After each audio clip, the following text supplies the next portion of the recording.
বাংলাদেশে মানবাধিকার লঙ্ঘিত হচ্ছে, রিপোর্ট HRW। গুমের ঘটনায় গ্রেপ্তারি পরোয়ানাকে অগ্রগতি বলছে সংস্থাটি। আমলাতন্ত্রকে একটি দলের পকেটে নেয়ার চেষ্টা হচ্ছে, অভিযোগ ফখরুলের। ধানের শীষ মার্কা নিয়ে টানাটানিতে ক্ষোভ। ভেন্যু পাল্টেও উদযাপন করা যায়নি শরৎ উৎসব। গন্ডগোলের ইঙ্গিত পেয়ে অনুষ্ঠান স্থগিতের দাবি চারুকলা ডিনের। শান্তির নোবেল পেলেন ভেনেজুয়েলার মারিয়া করিনা মাচাদো। গণতান্ত্রিক অধিকার আদায় সংগ্রামে ভূমিকার স্বীকৃতি। এবং যুদ্ধবিরতি চুক্তি অনুমোদনের পর ইসরায়েলি সেনা প্রত্যাহার শুরু। উত্তর গাজায় ফিরছে বাস্তুচ্যুত পরিবারগুলো। স্বাগত জানাচ্ছি দ্য বিজনেস স্ট্যান্ডার্ডের নিয়মিত আয়োজন টিবিএস রাত ৮টা সংবাদে।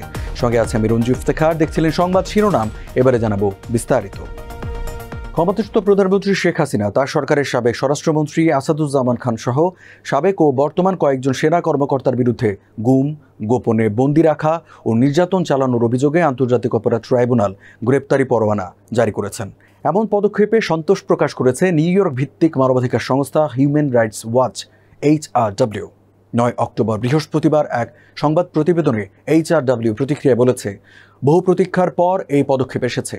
HRW-র এশিয়া অঞ্চলের উপপরিচালক মীনাক্ষী গাঙ্গুলির লেখা প্রতিবেদনটির শিরোনাম, ন্যায় বিচারের পথে এক ধাপ এগোলো বাংলাদেশ।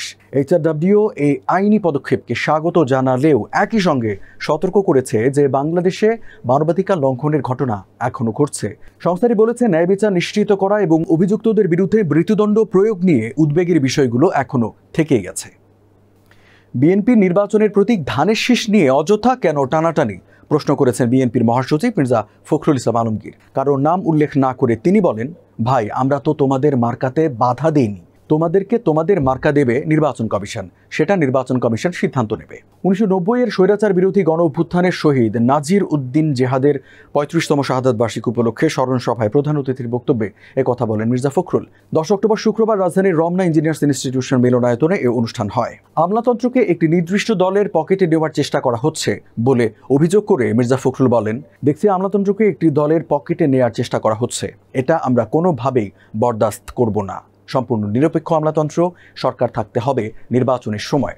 নির্বাচন কমিশন ও প্রশাসন সম্পূর্ণ নিরপেক্ষ থাকতে হবে, কোনো দলের কাছে যেন মাথা নত না করে। ঢাকা বিশ্ববিদ্যালয়ের চারুকলা অনুষদের বকুলতলায় শরৎ উৎসব করতে না পেরে পুরান ঢাকার গ্যান্ডারিয়া গিয়েছিল সত্যেন সেন শিল্পগোষ্ঠী।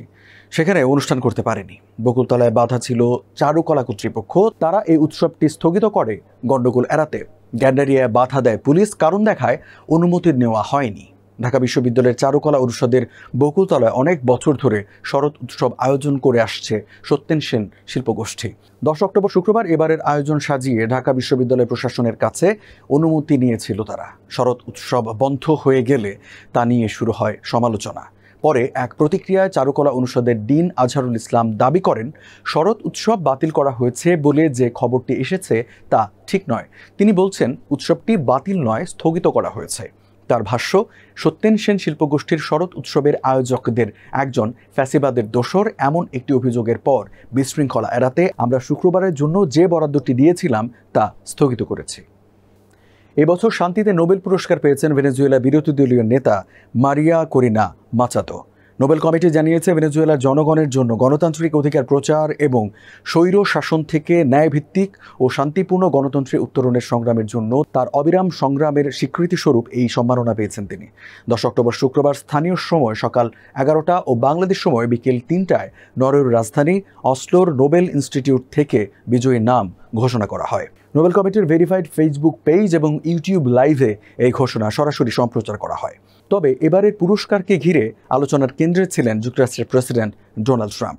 জানুয়ারিতে দ্বিতীয়বার ক্ষমতায় আসার পর থেকে প্রেসিডেন্ট ট্রাম্প দাবি করে আসছেন যে তিনি একাই বিশ্বের 8টি যুদ্ধের অবসান ঘটিয়েছেন।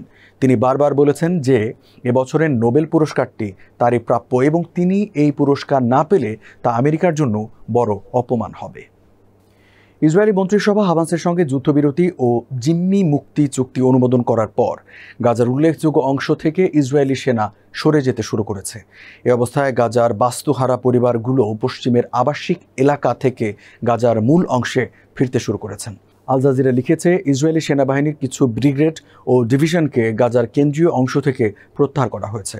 তবে ভোর থেকে ইসরায়েলি ড্রোন, যুদ্ধবিমান এমনকি যুদ্ধজাহাজের তৎপরতা বেড়েছে। সকালে যেসব জায়গায় মানুষ বাড়ি ফেরার জন্য জড়ো হয়েছিল সেসব জায়গায় হামলারও খবর এসেছে। আল আহলি হাসপাতালের বরাত দিয়ে আল জাজিরা লিখেছে, সকাল থেকে গাজা সিটির বিভিন্ন এলাকা থেকে 7 জনের মরদেহ উদ্ধার করা হয়েছে। ইসরায়েলি হামলার খবর এসেছে খান ইউনুসের দিক থেকেও। দক্ষিণ গাজার ওই অংশে ইসরায়েলি বাহিনী ট্যাঙ্ক থেকে গোলা ছুঁড়েছে বলে দাবি করেছে আল জাজিরা। দর্শক, এই ছিল টিভিএস রাত 8টা সংবাদে। এতক্ষণ সাথে থাকার জন্য ধন্যবাদ সবাইকে।